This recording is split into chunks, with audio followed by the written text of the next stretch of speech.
Donc nous allons terminer cette matinée avec un retour d'expérience d'experts visiteurs. Donc nous avons vu donc tout à l'heure effectivement le retour d'expérience des professionnels. Maintenant, que se passe-t-il de l'autre côté de la barrière? Comment les experts visiteurs ont vécu ces premières visites? Alors je vais dans un premier temps donner la parole au docteur Nérom, qui est coordonnateur d'experts visiteurs et qui est également référente des experts visiteurs de l'Île-de-France. Madame Nérom, à vous la parole. Très bien. Merci. Écoutez, merci de m'avoir invité à partager ce retour d'expérience en tant que coordonnatrice dans le cadre de la nouvelle certification des établissements de santé. C'est vrai que j'ai commencé ces missions de coordonnatrice il y a pas mal d'années, bientôt 20 ans. Et donc, j'ai eu l'opportunité de voir les évolutions au fil des nouvelles itérations de la certification. Donc, je vais m'attacher aujourd'hui à vous présenter les éléments nouveaux de cette nouvelle certification. Alors, le rôle du coordonnateur de visite évolue au cours du temps. Avec cette nouvelle certification, c'est vrai qu'on a un temps important en amont de la visite, de préparation, notamment avec le chef de projet. On va co-valider avec lui le programme de visite et le calendrier de visite, notamment en s'attachant à identifier les profils de patients traceurs et de parcours traceurs qui correspondent réellement aux activités de l'établissement. On a un temps important, un rôle important durant la visite, d'être le garant finalement des règles de conduite de la visite, puisque nous sommes des équipes qui devons maîtriser un nouveau référentiel avec de nouvelles méthodes d'évaluation et puis de nouvelles équipes. Il y a beaucoup de nouveaux experts visiteurs, il y a un nouveau profil de collègues, les experts visiteurs médecins centrés patients traceurs qui sont maintenant intégrés à nos équipes d'experts visiteurs. On est toujours pour cette nouvelle certification, mais peut-être plus encore qu'auparavant, l'interlocuteur privilégié de l'établissement en amont et durant la visite. Et puis enfin, c'est le coordonnateur de visite qui va avoir la charge de rédiger les synthèses par chapitre qui vont être un élément important du rapport de visite. Alors, pour mener nos évaluations, nous avons de nouveaux outils qu'on appelle les grilles d'évaluation. L'élément intéressant, c'est que ces grilles, elles sont beaucoup plus spécifiques aux activités de l'établissement qu'auparavant, puisqu'elles vont tenir compte du type de population qui est prise en charge dans l'établissement, des différents modes de prise en charge et des différents secteurs d'activité de l'établissement. On a un peu plus de sur-mesure que précédemment. Les grilles, elles sont constituées pour chacune des 5 méthodes d'évaluation, des éléments d'évaluation qui composent les différents critères applicables à l'établissement. Alors, on a bien sûr, ça a été dit, les critères standards, qui sont les attendus basiques de la certification, qu'on va retrouver dans chacune de nos grilles. Les critères avancés, qui sont les éléments souhaités, mais non encore exigibles aujourd'hui. Et puis, ces fameux critères impératifs, dont on parle beaucoup depuis ce matin, qui correspondent en fait à ce que l'on ne veut plus voir au sein d'un établissement quand ils ne sont pas atteints. Alors, il faut savoir que le coordonnateur a un rôle important dans le cadre de l'évaluation de ces critères impératifs, notamment, ça peut arriver, quand un expert visiteur renseigne une grille avec une évaluation qui n'est pas satisfaisante aux différents éléments d'évaluation d'un critère impératif. Là, le coordonnateur va, avec son collègue, essayer d'apprécier quel est l'impact sur le patient, sur les professionnels éventuellement, quelle est la connaissance qu'a l'établissement de cette situation, est-ce qu'il l'a identifiée, est-ce qu'il a déjà mis en place des actions d'amélioration ou est-ce qu'il y a des actions qui sont prévues mais non encore initiées? Et c'est tout cet argumentaire qui est particulièrement important parce qu'il va ensuite éclairer la prise de décision de la commission de certification. Donc un rôle important du coordonnateur dans la gestion de ces fiches anomalies. Voilà, je passe rapidement. Les critères impératifs, ça a déjà été abordé, vous les connaissez. 15 critères impératifs et puis 2 nouveaux critères impératifs à partir de 2022 sur le risque infectieux et sur la prise en charge des urgences vitales. Donc un point d'attention important du coordonnateur sur ces critères impératifs. Le coordonnateur pour ces nouvelles visites de certification a un rôle également important dans ce qui concerne la maîtrise de la méthodologie d'évaluation. Ce sont des nouvelles méthodes. Alors, on a bien sûr le patient traceur. Ça, c'est pas vraiment une nouvelle méthode, hein, on la connaissait, mais elle a quand même évolué. On est vraiment là sur la prise en compte des perceptions du patient et de ses proches. Et on commence ce patient traceur par un entretien avec le patient. On lui donne la parole en premier et on va ensuite rencontrer l'équipe qui le prend en charge. La méthode du parcours traceur, qui est une nouvelle méthode, en fait, hein, qui est complémentaire de la méthode du patient traceur, qui va surtout évaluer la coordination de la prise en charge et le travail en équipe. On est sur 2 temps, un temps de rencontre des représentants des principales équipes qui ont pris en charge le patient tout au long de son parcours, et puis un deuxième temps très important, puisque c'est vraiment la réalisation du parcours physique du patient. On se met dans la peau du patient et on va aller sur le terrain successivement dans les différents secteurs d'activité qui ont pris en charge ce patient pour rencontrer les professionnels de terrain. Le traceur ciblé, donc on est vraiment sur la mise en œuvre réelle d'un processus. On va prendre une prescription de médicaments ou de produits sanguins labiles, un événement indésirable intervenu dans l'établissement. On va aller rencontrer un patient qui est en précaution complémentaire parce qu'il il est par exemple porteur d'une bactérie résistante aux antibiotiques. On va aller également suivre le transport d'un patient qui va être par exemple rencardé de sa chambre jusqu'au secteur interventionnel. On va également discuter sur l'accueil non programmé et puis l'organisation des prélèvements d'organes et des greffes d'organes et de tissus. La technique des observations, donc c'est une méthode en fait qui est menée de manière concomitante avec chaque traceur, patient traceur, parcours traceur, traceur ciblé. On va dérouler finalement cette checklist d'observation qui va porter sur le respect de l'intimité, de la dignité, l'accessibilité des personnes porteuses d'un handicap, la communication des informations aux patients, la maîtrise du risque infectieux, le stockage des médicaments, par exemple. Et puis enfin, l'audit système. Alors là, c'est vrai que c'est un peu moins nouveau pour les anciens experts visiteurs. C'est ce qui se rapproche le plus de l'audit de processus, avec différents temps de rencontres, gouvernance, représentants des usagers, et beaucoup de rencontres avec les professionnels de terrain, y compris avec les professionnels de nuit. Et donc, c'est finalement ces différentes méthodes d'évaluation qui vont nous permettre de renseigner chaque élément d'évaluation. Donc, chaque expert visiteur de l'équipe va apporter une réponse pour chacun des éléments d'évaluation. Et finalement, toutes ces réponses vont s'agréger pour permettre de noter un critère. Donc, on a vraiment, moi en tant que coordinatrice sur cette nouvelle certification, donc j'ai eu l'opportunité de faire plusieurs visites expérimentales, une visite pilote et puis une visite normale, on va dire. Et on a vraiment la perception qu'en changeant de méthode, c'est-à-dire qu'on est passé des audits de processus et des patients traceurs, des quelques patients traceurs qu'on menait en V 2014, qui évaluaient en fait surtout l'organisation et les moyens mis en place par l'établissement.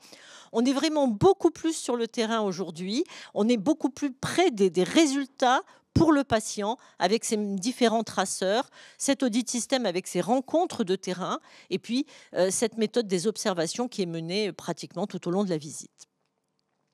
Donc vraiment beaucoup plus de rencontres avec les professionnels de terrain. Je sais que moi, sur mes 2 dernières visites, l'avant-dernière, c'était un gros établissement multisite. On avait compté avec l'ensemble de l'équipe qu'on avait rencontré à peu près 500 professionnels. C'est énorme hein, sur une semaine de visite. Et puis ma dernière visite, qui était un établissement de plus petite taille, l'équipe, on était 5 et on a rencontré environ 250 professionnels. Donc vraiment, on a des échanges très nourris avec les équipes de terrain, et c'est d'ailleurs le retour que nous font ces équipes de terrain. Autre point important, ces nouvelles méthodes font que finalement, on n'a plus comme auparavant d'experts visiteurs référents, entre guillemets, propriétaires de sa thématique. Auparavant, on avait le référent du médicament, le référent du dossier patient, le référent du bloc opératoire. C'est terminé aujourd'hui. On a vraiment un regard croisé avec des résultats, des constats multiples qui sont réalisés par les différents experts visiteurs sur les mêmes éléments d'évaluation. Et ça contribue vraiment, et je pense que c'est très important pour les établissements, à une homogénéisation des pratiques. Dans les éléments nouveaux, c'est également notre nouveau système d'information. Donc, on travaille maintenant, comme les établissements de santé, sur le logiciel Calista. Et on peut avoir finalement, tout au long de la visite, au fil des évaluations, des résultats chiffrés qui nous permettent de mieux appréhender le niveau d'atteinte des attendus du référentiel pour l'établissement. Donc, on a ces résultats chiffrés qui peuvent être bien sûr transcrits en graphes, qui sont plus faciles à interpréter, plus lisibles, et qui nous permettent, nous, en tant qu'experts visiteurs, justement, lors des synthèses collectives, de faire une analyse partagée des différents constats de la journée, de croiser les informations. Et ces données chiffrées nous permettent aussi d'orienter nos investigations. Vous savez qu'il y a des parcours et des patients traceurs dont les profils sont définis en visite. Il peut également y avoir des traceurs supplémentaires identifiés en fonction des résultats des premiers jours de la visite. Temps important également de partage avec l'équipe au moment de l'intégration des EV centrés patients-traceurs qui vont rejoindre l'équipe souvent le soir du premier jour de la visite et qui vont rester avec l'équipe pendant 1 jour ou 2 jours pour réaliser des évaluations selon la méthode du patient-traceur. Des temps importants également, nombreux, de partage avec l'établissement tout au long de la visite.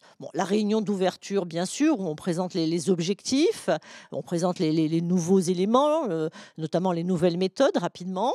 On a également avec l'établissement un bilan d'étape quotidien. Donc tous les matins, on revient avec l'établissement sur les principaux constats observés la veille, les points forts et éventuellement les axes d'amélioration qu'on aura pu identifier.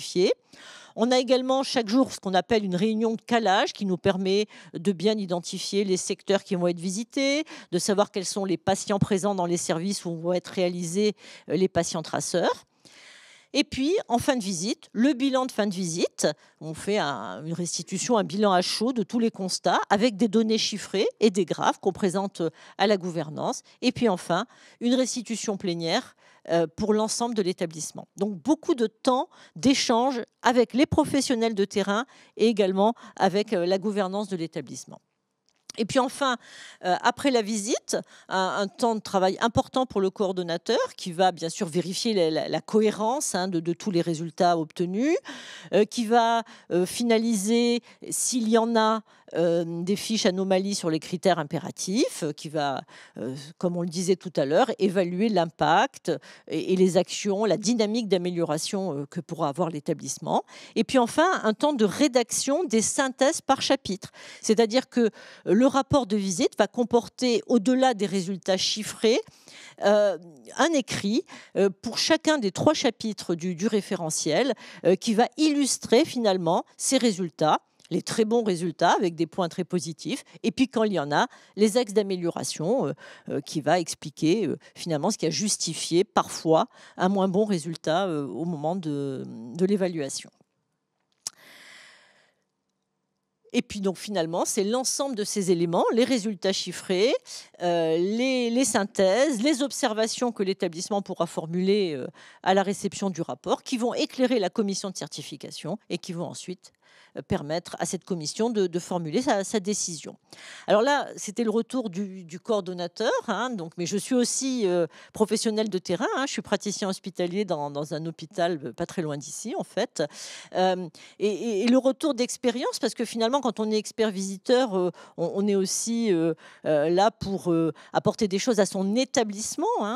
Et donc, moi, ce que j'en ai conclu pour mon établissement, c'est qu'il faut vraiment utiliser tous les outils d'appropriation qui sont mis à disposition sur le site de la HAS. C'est ce qu'on a déjà commencé à faire, hein. On peut avoir des grilles formatées qui correspondent aux différents secteurs de nos établissements. Donc on peut commencer à les mobiliser. On a également des fiches pratiques qui nous expliquent la méthodologie des différentes techniques d'évaluation. Et puis, on a également des documents très, très complets sur les principaux critères qui vont être évalués. Merci, Dr Nérom, pour votre présentation qui était très claire et qui, je pense, va tous vous rassurer, professionnels de santé sur le terrain, quand on entend Dr Nérom qui explique voilà, qu'effectivement, cette proximité avec les professionnels et cette fluidité qu'il y a donc entre les différents experts visiteurs.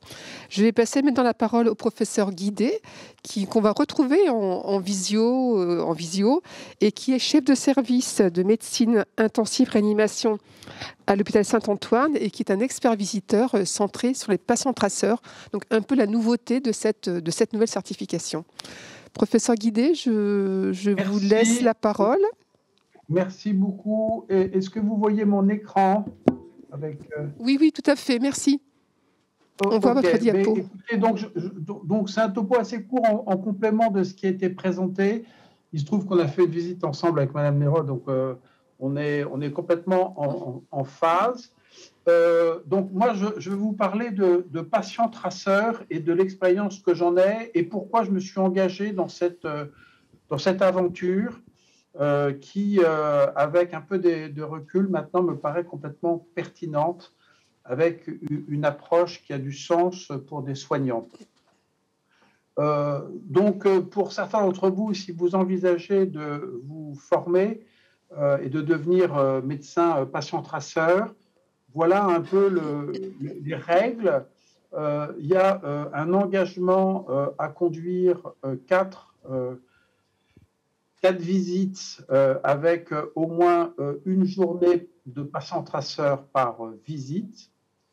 Il y a une formation pour devenir patient-traceur sur le site Calista avec des petites histoires, des petits cartoons et puis des questions par chapitre.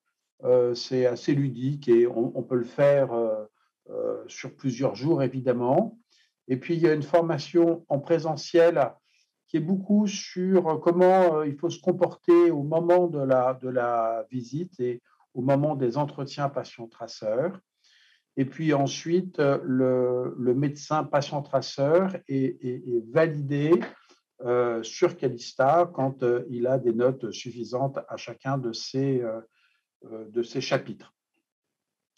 Donc, les qualités requises pour être médecin patient-traceur, eh bien, en fait, ça reproduit un travail de médecin. Donc, c'est simplement être un bon docteur un des éléments qui me paraît très important, c'est d'avoir une capacité d'écoute des patients que l'on interroge et bien sûr des équipes que l'on voit ensuite. Il faut de l'objectivité parce que quand on affirme un certain nombre de choses, eh bien, il faut le documenter et il faut des éléments objectifs. Et puis, bien sûr, il faut être complètement indépendant et n'avoir aucun conflit d'intérêt avec l'établissement que l'on visite. Alors, donc, comme je vous ai dit, c'est 4 visites par an. Moi, j'en ai fait 2. J'en ai une troisième qui est prévue là, au début de l'année 2021. Le positionnement dans l'équipe n'est pas très facile. On pourrait en rediscuter parce que finalement, on arrive le soir et puis on attaque dès le lendemain matin les patients traceurs. Et donc, on n'a pas beaucoup de temps finalement pour interagir avec l'équipe. Or, il y a quand même un travail de cohérence à réaliser et que ce qui est dit soit documenté quand c'est des reproches un peu forts et encore plus évidemment quand ça déclenche une fiche anomalie. Et donc, et ça a été dit, il y a un travail très important de coordination en amont de manière à définir précisément ce qui doit être fait. Et puis, il y a un travail en aval pour rédiger le rapport et intégrer les différentes constatations des médecins patients traceurs. Parce qu'effectivement, quand on interroge un malade, quand on interroge une équipe, quand on se balade dans un service, bien, on repère énormément de choses et il faut ensuite les mettre en cohérence et pouvoir évidemment les synthétiser. Donc, les questions que l'on m'avait demandé d'aborder avec vous, c'est quelle perception j'ai de ce nouveau profil d'expert visiteur.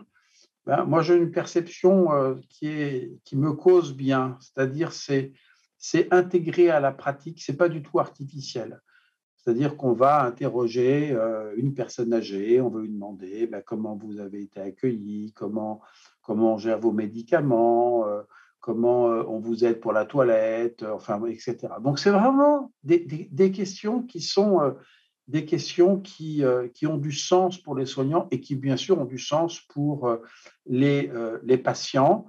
J'ai fait un certain nombre de patients traceurs tests dans mon hôpital, à l'hôpital Saint-Antoine, donc c'est Sorbonne Université, donc c'est un des premiers qui vont être évalués au sein de l'assistance publique avec cette nouvelle certification.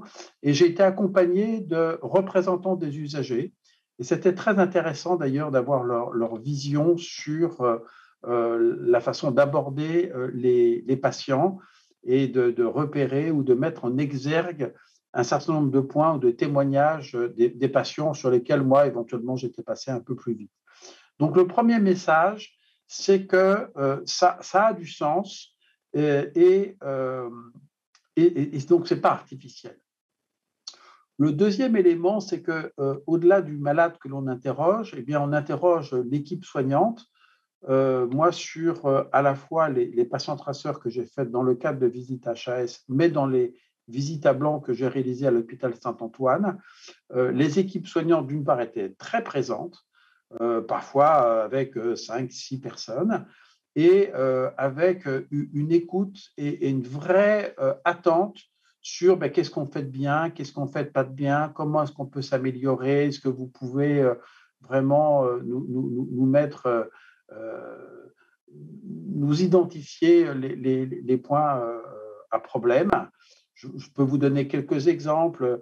J'ai visité donc un service où clairement les boîtes jaunes dans lesquelles on met les aiguilles, les bistouris, etc., étaient manifestement beaucoup trop pleines. Il y avait un problème de gestion du dossier avec des ordinateurs qui étaient allumés dans le couloir. On pouvait donc directement voir les informations concernant un malade. Ça pouvait être autour de la préparation de la sortie, où manifestement le malade qui devait sortir, mais il n'avait pas été bien informé de comment ça allait s'organiser, comment le suivi après l'hôpital allait être fait, etc. Donc quand on pointe du doigt ces difficultés ou ces insuffisances, évidemment, ça cause aux équipes soignantes. Et donc, c'est, je pense, très porteur de pistes d'amélioration pour les équipes soignantes. Et puis, il y a un bénéfice aussi pour l'expert visiteur lui-même. C'est-à-dire qu'évidemment, il apprend en voyant ce qui se passe dans l'hôpital. Je vous donne un exemple. J'ai fait un audit dans un petit établissement où il y avait une partie pédiatrique. Et donc, justement, j'interrogeais l'organisation sur le transport des malades au bloc et puis comment ça se passait spécifiquement sur les enfants. Et là, ils m'ont montré une petite voiture téléguidée, donc le brancardier, en fait, téléguidait la voiture et l'enfant, petit enfant, arrivait très fier dans sa voiture rouge au bloc et il était plus du tout stressé pour l'anesthésie et pour la chirurgie. Et donc, voilà, j'ai trouvé que c'était intéressant. Et donc, pour l'expert visiteur, comme on est dans un établissement, on peut voir des éléments qui sont, à mon avis, intéressants. Et c'est une espèce d'échange. Évidemment, nous, on voit des choses, mais également, à titre personnel, on peut tirer des enseignements. Alors, la difficulté, mais ça, on pourra en parler, c'est effectivement de faire la synthèse, c'est-à-dire que on repère énormément de choses à l'occasion de ces patients traceurs et comment ça s'intègre dans les autres éléments parcours traceurs et traceurs ciblés. Et là, il y a un rôle évidemment majeur du coordonnateur de visite qui doit pouvoir synthétiser ces éléments avec des sources de documentation différentes. Alors, donc, en pratique, comment ça se passe?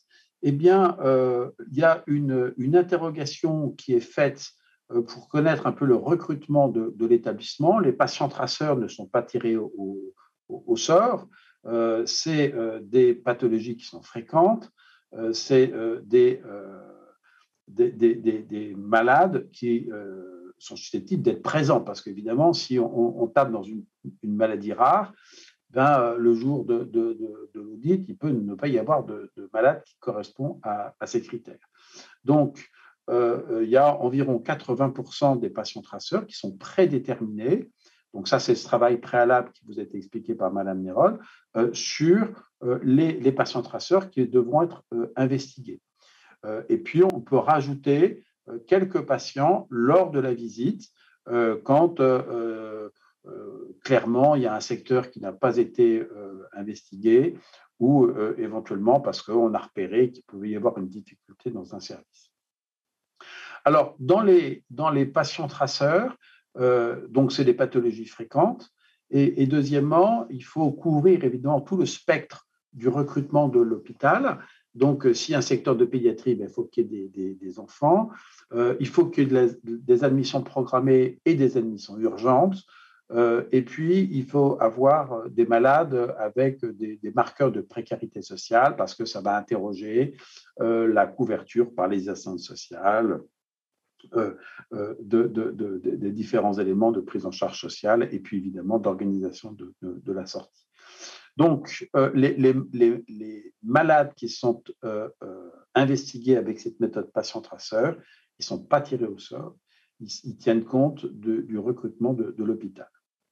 Alors, on demande à l'établissement de santé de nous proposer pour chaque patient traceur plusieurs malades, ce qui nous permet, nous, de faire notre choix, parce qu'on pourrait imaginer que l'établissement nous propose que les malades très, très gentils, qui trouvent ça tout très, très, très bien et qui sont absolument pas critiques. Et puis aussi, et ça m'est arrivé, le patient traceur qui était prévu, il n'est pas là parce qu'il est en examen ou éventuellement parce qu'il refuse et parce qu'évidemment, on demande l'autorisation aux patients de participer à la visite. Et dans l'immense majorité des cas, les patients sont bien sûr d'accord et signent le papier, mais il peut arriver qu'un patient dise non, moi je ne veux pas participer. Et donc, il faut avoir des patients de rechange, ce qui explique que l'on demande à l'établissement de nous proposer, si possible, plusieurs patients, et ce qui évidemment boucle avec ce que je vous disais, qu'il faut que ce soit des pathologies fréquentes, hein, parce que dans ces cas-là, je ne sais pas, vous parlez d'une pathologie coronaire dans un service de cardiologie, c'est sûr que vous aurez plusieurs malades potentiels qui rempliront ces critères. Alors, donc, ça a été dit sur, en pratique, comment ça se passe. C'est à peu près 2 heures par patient traceur. Donc, il y a un temps d'entretien avec le patient, alors qu'il peut varier en fonction des patients. Ensuite, il y a un temps d'entretien avec l'équipe. Il faut qu'il y ait au moins 3 personnes dans l'équipe.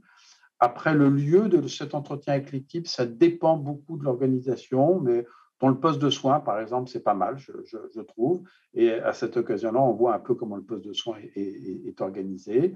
Et puis, il y a un temps d'observation. Évidemment, on est dans un service, donc on se balade, on regarde ce qui se passe et ça permet de regarder la propriété des locaux, comment gérer le dossier médical, comment gérer la pharmacie, etc. On peut jeter un œil sur le chariot d'urgence.